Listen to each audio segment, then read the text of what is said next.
Now we get to talk about one of our favorite topics, which is passion to purpose. We talk about those 3 Ps quite often. The idea that many in the room and many of the women we work with, and a few men, that they start with a passion for food, a passion for cookies, a passion for sustainability. And if we all sort of use the tools available to us, we can take that path, and it's really freaking hard. But so Gail will talk about that. But some will take the tools available to them, to us, and produce sustainable, profitable businesses that also serve a purpose. That triple bottom line is the dream and is really freaking hard to achieve. But I think we can learn a lot from Gail Becker, who has done this, who has built a scaled, amazing business, taking a passion and a personal story. I'm going to start sitting awkwardly while I talk, and taking that passion and building it into a true business, which is not the same as the idea of taking a passion and building a profitable model. It's again, very hard, and I think we can glean, all of us as entrepreneurs and small businesses, we can glean a lot from her path, her journey, which I was trying not to say because it sounds like The Bachelor, but your journey. Tell us. Gail, welcome. Thank you for having me. What a great room. Oh, so I was like, go. You ask questions. Go. Okay, so does anyone want this job? Because I get super awkward up here. But so as mentioned in my short discussion I just had with our community, you started with a problem in your household. And many of the women we work with start that way. They find something that they think a larger audience could benefit from. They're solving a problem often within their own walls.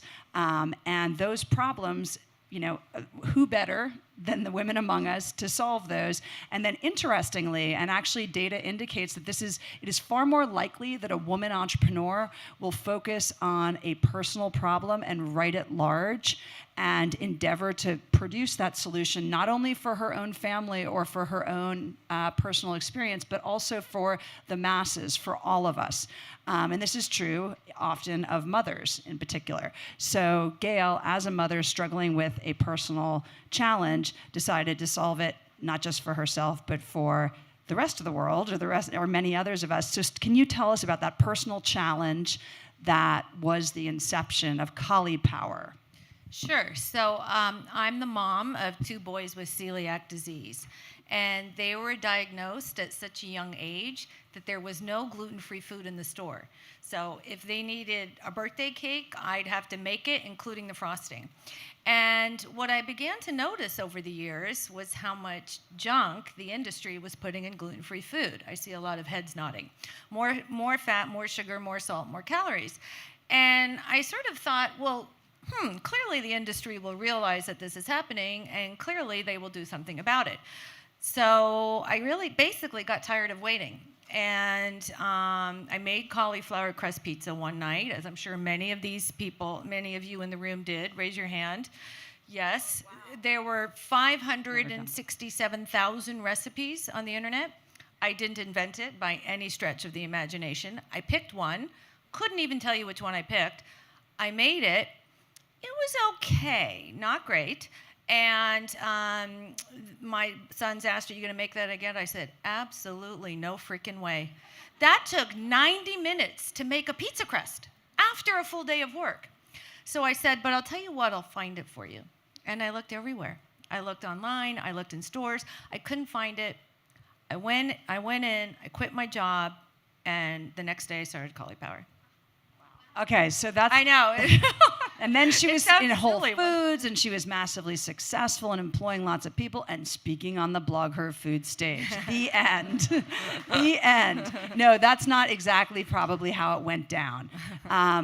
You quit your job, you take the risk. Yeah. You decide that pizza crust, which doesn't sound like the most scalable of products based on that 9 hours or 90 minutes you spent producing the first one. What was your first step? Did you go for funding? Did you empty your bank account? Did you set up a desk? Did you get some coffee from Dunkin'? What did you do? Almost all of the above. So what happened around the same time is my father passed away.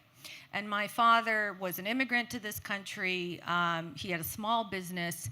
and in San Francisco. When he passed away, something inside me changed, as I'm sure many of you are familiar with when someone close to you goes. And it was at that moment that I decided I wanted to make a difference, to help people in some way, and to make a drastic change in my own life.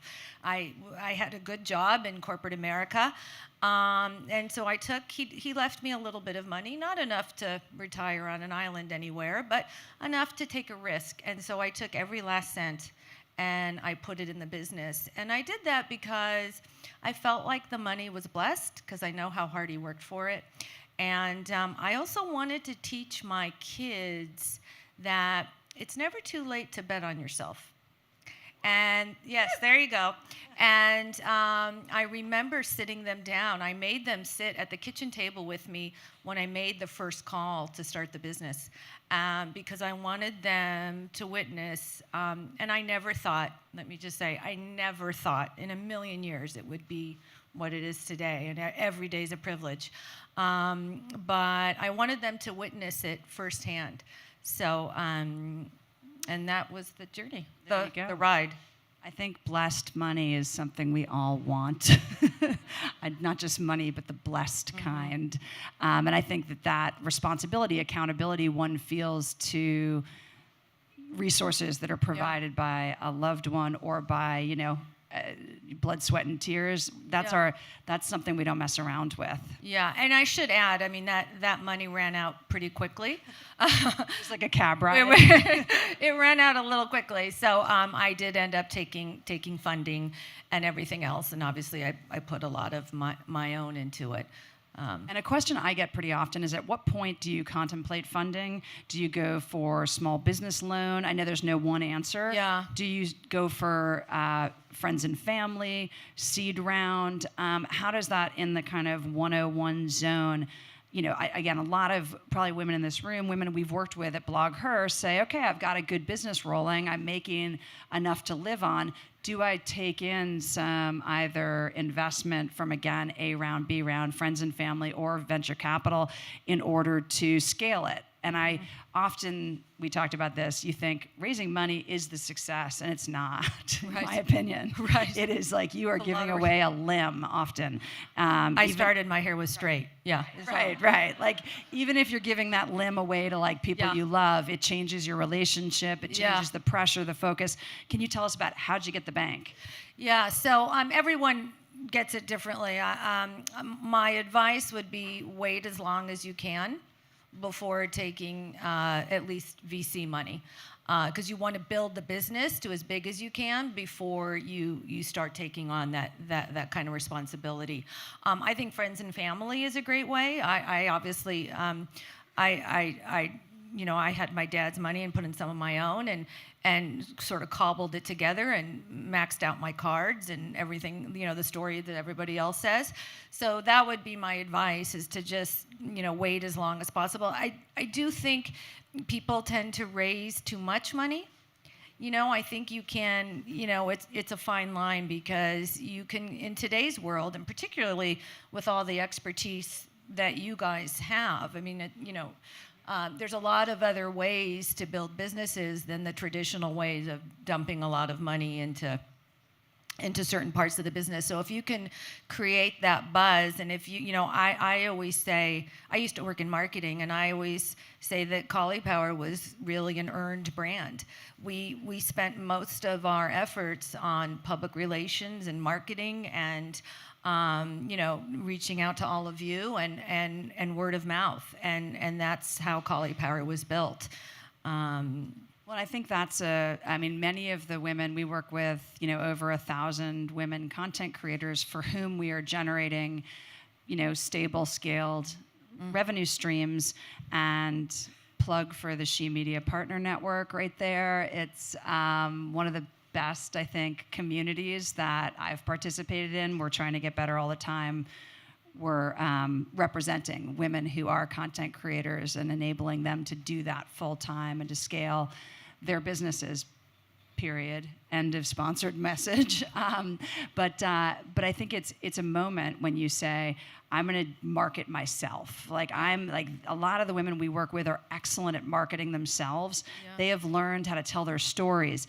There's got to be a really good product though behind that. Otherwise, we get a lot of friends and people, digitally like us, but there's not a business. Right. So how did you balance the product being what it was, and then how did you tell the story? Did you use your personal experience? Did you use your kid's celiac? Did you talk about woman entrepreneur, leaving your day job, your father's, your inheritance? All of the above. So basically, I think the three reasons why Caulipower has worked. One, timing. We had a real first-to-market advantage, and that was fantastic. And timing is so much of this business. Two, I think we approached social in a slightly different way. We're very approachable. We don't take ourselves too seriously. We poked fun at ourselves. We had a voice, a brand voice that I think, at least in the frozen pizza aisle, wasn't found. And we gave people a reason to come back. And then third, and most importantly, we had a great product. And I spent about 8 months perfecting that product before we launched. So the company was launched in February of 2017. I had left my job in May of 2016, and that entire time, I really spent perfecting the product.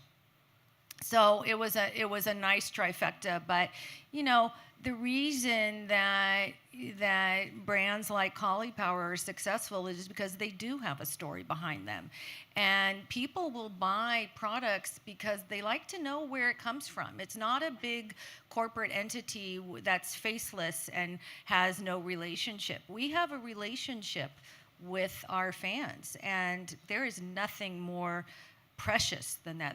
That is the only thing that should ever be precious about food, is the relationship that we have with the people who love us, and that is the most precious thing we have.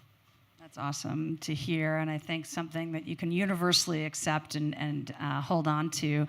And in that vein, I think there's sometimes the corporations we work with who do have voices. It's hard to gel a voice if you're really big. So many work with influencers. They work with content producers who can authentically adopt that voice and be a component of that tapestry. Do you work with people who've become your advocates? Do they organically word of mouth, I know, is very strong for you guys. When it comes to food and moms, word of mouth is kind of everything. How have you watched the individual advocates kind of propagate, and how important has that been? It's been hugely important. I don't know that Caulipower would exist in the way that it does today without it. We've tapped into some very large name influencers, but I find our micro influencers have been phenomenal, and spreading that word of mouth. So that's been fantastic. I did want to add one point because it's an important one. So I'm glad that nobody told me before I started Caulipower that the freezer section was the most prized space in the grocery store. I had no idea. I'm glad no one told me. And the reason it's so prized is because there's so little of it, right? There's not very many freezer doors. I say that because you mentioned these large corporations. Every spot in there was owned by a big company.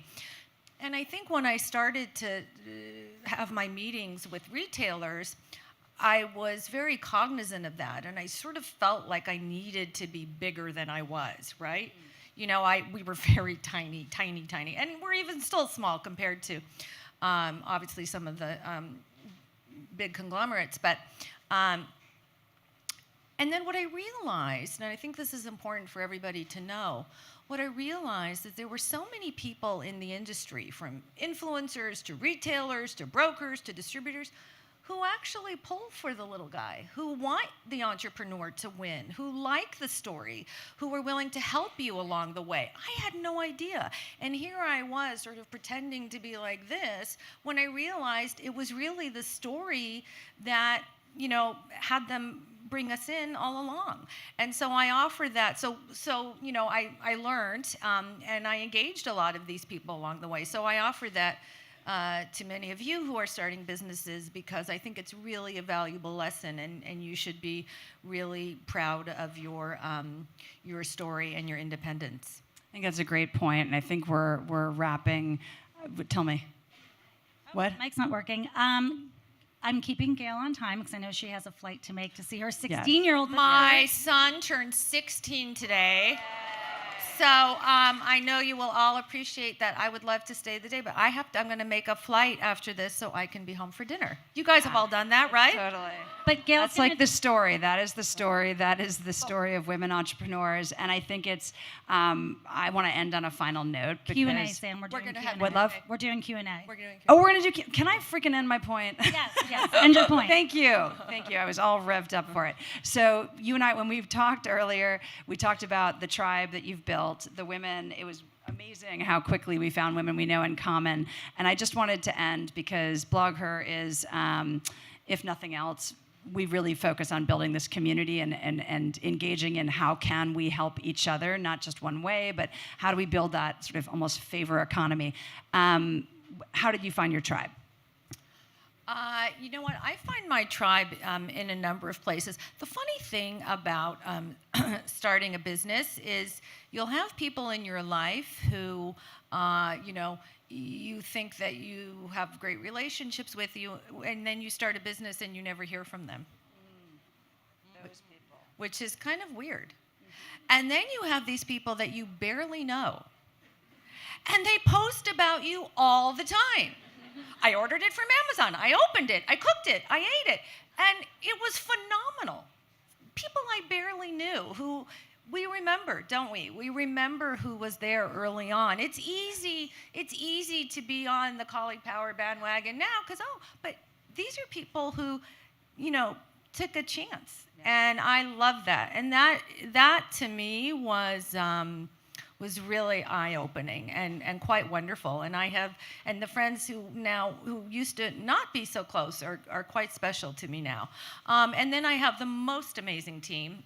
I will tell you that Caulipower has a female CEO, a female COO, and a female CFO who is in the audience today. Cassie, raise your hand.